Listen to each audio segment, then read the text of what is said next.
In the heart of a pleasantly quiet suburb, nestled among rows of charming houses with their manicured lawns and friendly neighbors, stood the home of Emily and Jack. It was a quaint two-story structure with a welcoming facade, much like its surroundings, yet it harbored a secret so dark that even the brightest day could not pierce its shadow. This secret was known to none, not even its current inhabitants, until curiosity led them down a path from which there was no return. Emily, with her long brown hair often tied back in a ponytail, revealing a face marked by intelligence and a persistent curiosity, had always found the house to be perfect for her and Jack.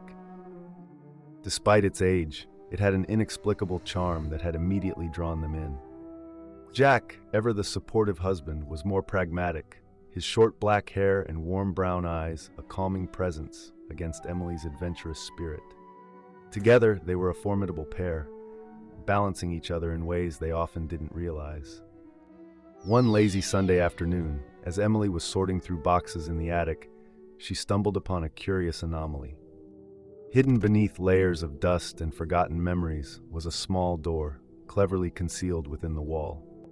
Its presence was so incongruous, yet so perfectly camouflaged, that Emily wondered how they had missed it all these years.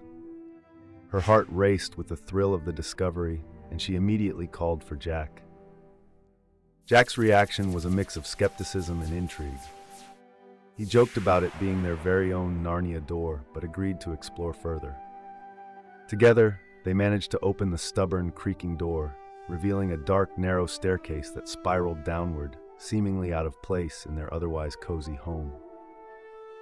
Hand in hand, with nothing but a flashlight to guide their way, Emily and Jack descended into the unknown. What greeted them at the end of their descent was a room that seemed frozen in time. It was starkly unfurnished, save for a large, ornate mirror standing ominously against the far wall. The air was thick with a palpable sense of dread, and the shadows seemed to dance just beyond the beam of their flashlight, as if mocking their intrusion. Almost immediately, strange occurrences began to unfold within their once peaceful home. Objects would move on their own, doors would slam shut in the dead of night, and an unshakable feeling of being watched pervaded every corner. Emily, though frightened, was driven by a need to understand, while Jack's skepticism began to waver in the face of the inexplicable.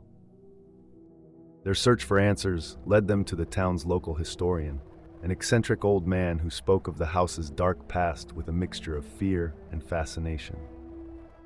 He told them of a family, much like theirs, who had lived in the house decades ago, only to be consumed by tragedy. A malevolent force, he claimed, had latched onto the family, driving them to madness and despair. The room, he suggested, was the heart of this darkness, a place where the veil between worlds was thin, and where an entity, hungry for the living, was trapped. Emily and Jack listened with growing horror, the pieces of the puzzle beginning to fall into place. They realized that their discovery of the room had not been mere chance, but a calculated move by the entity that lay in wait, biding its time until it could find new souls to torment. Determined to put an end to the nightmare, they sought the help of a medium, a woman known for her ability to communicate with spirits. She agreed to a séance, one that would take place within the hidden room itself. The atmosphere was charged with electricity as they sat in a circle, the medium's voice a soothing balm against the backdrop of their fear. It was then, in the depths of their despair, that the true nature of the entity revealed itself. It was not the spirit of a vengeful person or a demon seeking havoc, but a manifestation of their own guilt and secrets. Emily and Jack were forced to confront the darkest corners of their souls, revealing truths they had buried deep within. Emily's guilt over a friendship she had selfishly destroyed, and Jack's secret fear that he was not enough for her, had given the entity the power it needed to thrive. The realization hit them like a wave, washing over them with a clarity that was both painful and liberating. The entity fed on their unresolved issues, their guilt, and their fears, growing stronger with each passing day. To defeat it, they had to confront not just the darkness in the room, but the darkness within themselves. The medium guided them through the process, her voice a steady anchor in the tumultuous sea of their emotions. As they acknowledged and released their guilt, the room around them began to change. The oppressive atmosphere lifted, the shadows receded, and the mirror, once a portal for the entity, shattered into 1,000 pieces, breaking the hold the entity had on their home. In the aftermath of their ordeal, Emily and Jack found themselves standing in the ruins of the room, the morning sun casting a gentle light through the cracks in the walls. The entity was gone, banished by the power of their truth, and in its place was a sense of peace they had not felt in a long time. Their journey into the forgotten room had been fraught with danger and fear, but it had also brought them closer together. Their love and understanding for each other deepened by the trials they had faced. They realized that every house, much like every person, held its secrets, its dark rooms that were hidden away, but confronting them, bringing them into the light was the only way to truly be free.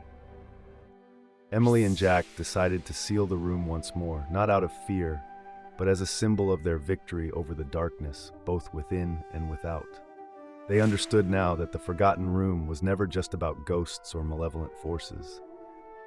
It was about the human heart, its capacity for darkness and light, and the incredible power of love and forgiveness to banish even the deepest shadows. As they walked hand in hand back into the warmth of their home, the hidden door behind them no longer a source of fear, but a reminder of their strength. They knew that whatever challenges lay ahead, they would face them together, their love a beacon against any darkness that might come their way.